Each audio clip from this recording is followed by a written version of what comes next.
आपल्या वास्तूवर भाग्यलक्ष्मी प्रसन्न राहावी व घरात लक्ष्मीची कृपा असावी म्हणून आजवर चालत आलेल्या अनेक नियमांचे आपण पालन करतो. केरसुणी म्हणजेच झाडू याबद्दल वास्तुशास्त्रात अनेक नियम सांगितले आहेत.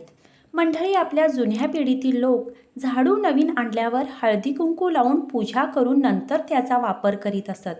कारण झाडू ही केवळ स्वच्छतेचे प्रतीक नसून माता लक्ष्मीचे स्वरूप मानले जाते. जिथे स्वच्छता असते तिथे आरोग्य, संपत्ती, समृद्धी देणारी लक्ष्मीही असतेच. म्हणूनच लक्ष्मी स्वरूप झाडूचे कधीही अनादर करू नये. झाडूला चुकून जरी पाय लागल्यास नमस्कार करून माफी मागावी. झाडू कधीही सहज दृष्टीस पडेल अशा ठिकाणी ठेवू नये. झाडू ही नेहमी बाहेरील लोकांच्या नजरेपासून लपवून ठेवला पाहिजे. झाडू कधीही उलटा ठेवू नये. खराब किंवा तुटलेला झाडू घरात ठेवल्याने नकारात्मक ऊर्जा वाढते. वास्तुशास्त्रानुसार दक्षिण आणि पश्चिम ही दिशा झाडू ठेवण्यासाठी उत्तम आहे. बरेच जण झाडू कधीही खरेदी करतात. शक्यतो एका शुभ दिवशी झाडू घरी आणावा.